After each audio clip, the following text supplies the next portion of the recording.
حضرت سلیمان السلام حضرت داؤد السلام کے بیٹے تھے اور اللہ تعالیٰ نے انہیں پوری دنیا کا بادشاہ بنایا تھا۔ آپ بہت نیک اور پرہیزگار تھے۔ رب باری تعالیٰ کے تمام احکامات بجا لاتے، اس کی عبادت کرتے اور تمام مخلوق کا خیال کرتے تھے، جس میں سارے جانور پرندے بھی شامل تھے۔ آپ نے جنوں، پریوں اور چڑیلوں کی کہانیاں سنی ہوں گی۔ آپ ان سب پر بھی حکومت کرتے تھے، کیونکہ اللہ نے آپ کو ایسا علم سے نوازا تھا کہ دنیا میں اس وقت جتنی بھی مخلوقات تھیں، آپ ان کی بولی سمجھ جاتے تھے۔ جب آپ تخت پر بیٹھتے تو بہت سارے پرندے آپ کے سر کے اوپر جمع ہو جاتے۔ اس میں ایک پرندہ ہدہد بھی تھا، جو آپ جانتے ہیں کہ بہت عقل مند تھا۔ ایک دن وہ حضرت سلیمان السلام کے دربار میں نہیں پہنچا۔ آپ نے عقاب جو ان پرندوں کا نگران تھا اس سے کہا کہ پتہ کرو ہدہد کہاں ہے۔ اس نے اپنے جانے کی کوئی اطلاع نہیں دی۔ عقاب نے بہت تلاش کیا مگر ہدہد کا کوئی پتہ نہ چلا۔ کافی دیر کے بعد ہدہد دربار میں پہنچ گیا۔ حضرت سلیمان السلام نے اس کے غائب رہنے کی وجہ دریافت کی۔ اس نے کہا کہ میں ایک ایسی چیز معلوم کر کے آیا ہوں جس کی آپ کو خبر نہیں۔ میں ملکہ سبا بلقیس کی خبر لایا ہوں، جو بہت خوبصورت اور اچھی ہے۔ یہ شراجیل بن مالک کی بیٹی ہے اور اس کو وہ تمام چیزیں حاصل ہیں جن کی بادشاہوں کو ضرورت ہوتی ہے، اور اس کو ایک عظیم تخت عظیم حاصل ہے۔ حضرت سلیمان علیہ السلام نے کہا اگر تو سچ بول رہا ہے، میں ایک خط تجھے لکھ کر دیتا ہوں، تو اسے لے کر اس کے پاس ڈال دے اور ان کی نگاہوں سے چھپ کر دیکھ وہ لوگ اس خط کے بارے میں کیا گفتگو کرتے ہیں۔ ہدہد نے کہا میں اس کی تعمیل کروں گا جس سے میری صداقت ظاہر ہو جائے گی۔ ہدہد وہ خط لے کر اڑا اور شہر سبا پہنچ گیا۔ وہاں پہنچ کر موقع کی تلاش میں ایک گوشہ میں چھپ کر بیٹھ گیا اور مناسب وقت کا انتظار کرنے لگا۔ جب اس نے دیکھا ملکہ بلقیس تخت پر بیٹھی ہوئی ہے اور خدمتگار اپنے کام میں مشغول ہیں تو اس نے خط اس کی گود میں ڈال دیا۔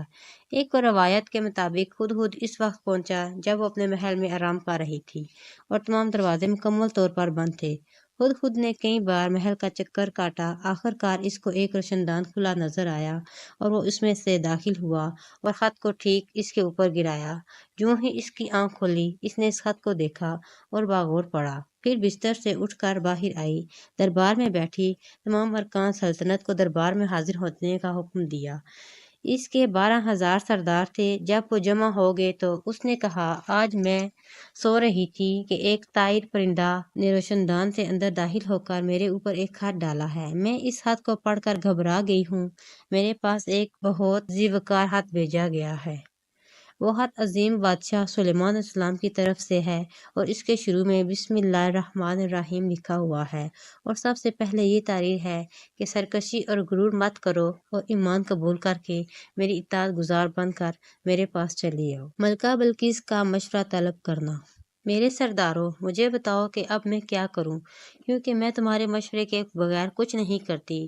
یہ سن کر لوگوں نے جواب دیا کہ ہم بڑی طاقت و قوت والے ہیں، شجاعت میں ہمارا کوئی ثانی نہیں، ہم اچھی طرح مقابلہ کر سکتے ہیں۔ آپ ہماری ملکہ ہیں، حاکم ہیں، ہم آپ کے حکم سے سرتابی نہیں کر سکتے۔ آپ خود اس پر اچھی طرح غور کر لیجئے، پھر آپ کے حکم کے مطابق اس پر عمل کریں گے۔ یہ سن کر ملکہ بلقیس نے کہا یہ بھی میں جانتی ہوں کہ تم بہت بہادر ہو اور لڑنے کی پوری صلاحیت رکھتے ہو، لیکن اصل بات یہ ہے کہ بادشاہوں کا یہ طریقہ کہ وہ جب کسی شہر میں داخل ہوتے ہیں تو تباہی مچا دیتے ہیں اور وہاں کے لوگوں کو برباد کر دیتے ہیں۔ اگر جنگ ہو تو دو طرفہ تباہی ہوتی ہے، اور اگر دشمن غالب آ جائے تو پھر تباہی کی کوئی حد نہیں ہوتی۔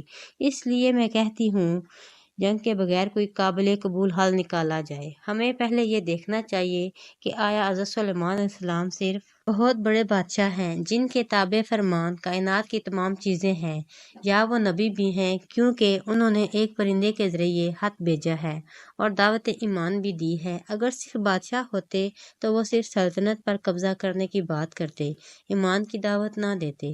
میں پہلے ان کی طرف ہدیہ تحفے تحائف بھیجتی ہوں اور یہ دیکھتی ہوں کہ قاصد کیا خبر لاتے ہیں۔ یہ سن کر ان مشیروں نے بلقیس کی رائے سے اتفاق کیا اور پہلے تحائف بھیجنے کا فیصلہ کیا گیا۔ تحائف اور ہدیہ بھیجنے کا فیصلہ۔ بلقیس نے یہ فیصلہ اس لیے کیا کہ وہ جاننا چاہتی تھی کہ حضرت سلیمان علیہ السلام صرف بادشاہ ہیں یا نبی بھی ہیں۔ اگر صرف بادشاہ ہوئے تو ہم ان کا مقابلہ کر سکتے ہیں۔ اگر انہوں نے یہ ہدیہ مسترد کر دیا تو وہ نبی بھی ہوں گے۔ ملکہ بلقیس نے ہدیے کا انتظام شروع کیا، جس میں خوبصورت لڑکے لڑکیاں بہترین جواہرات کی زین عالیشان گھوڑوں پر سوار کر کے روانہ کیے۔ ان کے ہمراہ 500 سونے کی اینٹیں اور ایک جواہرات کا بنا ہوا صندوق تیار کرایا، جس میں ایک بہت بڑا موتی رکھا اور ایک موتی ایسا رکھا جس میں ٹیڑھا سوراخ تھا، اور ایک عظیم قسم کا تاج بھیجا۔ مشک و عنبر کافی تعداد میں ہمراہ بھیجا۔ یہ لوگ جب تمام سامان لے کر روانہ ہونے لگے تو اس نے ایک خط لکھ کر دیا، جس میں تحریر کیا کہ اگر آپ نبی ہیں تو صندوق کھولنے سے پہلے بتا دیجیے کہ اس میں کیا ہے اور موتی کا سوراخ صحیح کر دیا جائے۔ سامان کے ساتھ ملکہ بلقیس نے منذر بن عمر کو روانہ کیا اور کہا، اس بات کا خاص دھیان رکھنا کہ وہ تم سے کسی طرح ملتے ہیں، اگر نہایت خندہ پیشانی سے ملیں تو سمجھ لینا کہ نبی ہیں، اگر تکبر اور نخوت سے ملیں تو سمجھ لینا کہ بادشاہ ہیں۔ ادھر منذر بن عمر روانہ ہوا، ادھر ہدہد نے حضرت سلیمان علیہ السلام کو تمام حالات سے باخبر کر دیا۔ حضرت سلیمان علیہ السلام نے جنوں کو حکم دیا کہ پوری تیاری اور آرائش سے آنے والوں کا استقبال کیا جائے۔ سڑک کو سونے چاندی کی اینٹوں سے دور تک جڑ دیا گیا اور اس کے ارد گرد انہی اینٹوں کی دیوار اٹھائی گئی، جواہرات کے کنگرے بنائے گئے اور جنوں کے لڑکے لڑکیوں کو حکم دیا گیا کہ وہ 2 رویہ سڑک کے کنارے کھڑے ہوں۔ اس کے بعد حضرت سلیمان علیہ السلام اپنے تخت پر بیٹھے، حسب دستور انسانوں، جنوں اور دیگر مخلوقات کے نمایاں افراد وہاں بیٹھے۔ پرندوں نے سروں پر سایہ کیا۔ منظر جب اپنے ساتھیوں سمیت حضرت سلیمان کے قریب پہنچا تو ہکا بکا رہ گیا۔ اتنی شان و شوکت کا تو اس نے تصور بھی نہیں کیا تھا۔ حضرت سلیمان علیہ السلام نے بڑی خندہ پیشانی سے اس کا استقبال کیا۔ اس کے بعد پوچھا، تمہارے پاس کیا ہے؟ اس نے کہا، صندوق میں ایک بڑا موتی ہے اور ایک ٹیڑھے سوراخ کا موتی ہے۔ اس کے علاوہ اس میں جو کچھ تھا وہ سب ان کے گوشت گزار کر دیا۔ اس کے بعد اس نے خط دیا تو اس میں بھی یہی لکھا تھا کہ صندوق کھولنے سے پہلے بتائیے کہ اس میں کیا ہے۔ حضرت سلیمان علیہ السلام نے خط لینے سے پہلے ہی بتا دیا کہ اس میں موتی وغیرہ ہیں۔ پھر آپ نے بلقیس کے سوال کے مطابق لڑکے اور لڑکیوں کی وضاحت کر دی اور اس کے صندوق کھلوا کر موتی نکلوایا، اور ایک کیڑے کو جو دھمک کی حکم دیا کہ اس موتی میں سیدھا سوراخ کر دے۔ اس نے ایک صاف ستھرا سوراخ کر دیا جس میں بآسانی دھاگا ڈالا جا سکتا۔ پھر دوسرا موتی منگوایا جس کا سوراخ ٹیڑھا تھا۔ آپ نے ایک چونٹی کو حکم دیا کہ اس میں دھاگے پر اس دھاگے پرو دے، چنانچہ اس نے منہ میں دھاگا لے کر اس میں سے گزرتے ہوئے پرو دیا۔ حضرت سلیمان علیہ السلام کا ہدیہ واپس کرنا۔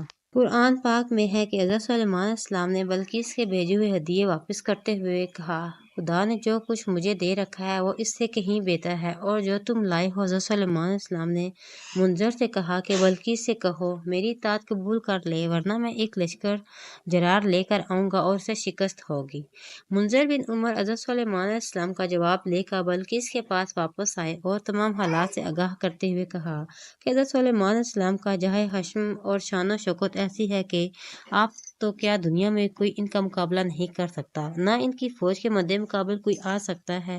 ہماری بھلائی اسی میں ہے کہ ان کی اطاعت قبول کر لی جائے۔ تمام حالات و واقعات سننے کے بعد بلقیس کو یقین آ گیا کہ وہ دنیاوی بادشاہ نہیں ہیں بلکہ نبی ہیں، اور پھر بہت سوچ بچار کے بعد ایک دانا مشیر کے ذریعے اطاعت قبول کرنے کا پیغام بھیجا اور حاضری کی اجازت چاہی۔ اس کے بعد لشکر کی روانگی کی تیاری شروع کر دی۔ اس سے پہلے بلقیس نے اپنے عظیم الشان تخت کو 7 آہنی لوہے کمروں میں باندھ کر کے کنجیاں اپنے پاس رکھ لیں اور ان فولادی دروازوں پر زبردست پہرا لگا دیا۔ پھر اپنے ہمراہ 12,000 سرداران لشکر لے کر عازم سفر ہوئے۔ حضرت سلیمان علیہ السلام تک یہ اطلاع پہنچ چکی تھی کہ ملکہ بلقیس آج پہنچ جائیں گی۔ حضرت سلیمان علیہ السلام نے اپنے درباریوں کو حاضر ہونے کا حکم دیا اور فرمایا کہ آج ملکہ بلقیس پہنچ جائے گی۔ اے گروہ جن و انسان، تم میں سے کوئی ایسا ہے کہ جو اس کی عظیم الشان تخت کو اس کے پہنچنے سے پہلے میرے دربار میں حاضر کر دے؟ کئی مشیروں نے اپنی خدمات پیش کی، مگر یہ کام حضرت سلیمان علیہ السلام کے ایک وزیر آصف بن برخیہ نے خدا کے حکم سے بادرہ یا اسم اعظم کیا جو انہیں عطا ہوا تھا۔ تخت دیکھتے ہی حضرت سلیمان علیہ السلام خوش ہو گئے اور کہنے لگے، ھذا من فضل ربی، یہ میرے خدائے قادر کا فضل و احسان ہے۔ تاریخ طبرا کے حوالے سے تخت بلقیس کا آنا قوت بشریٰ سے نہ تھا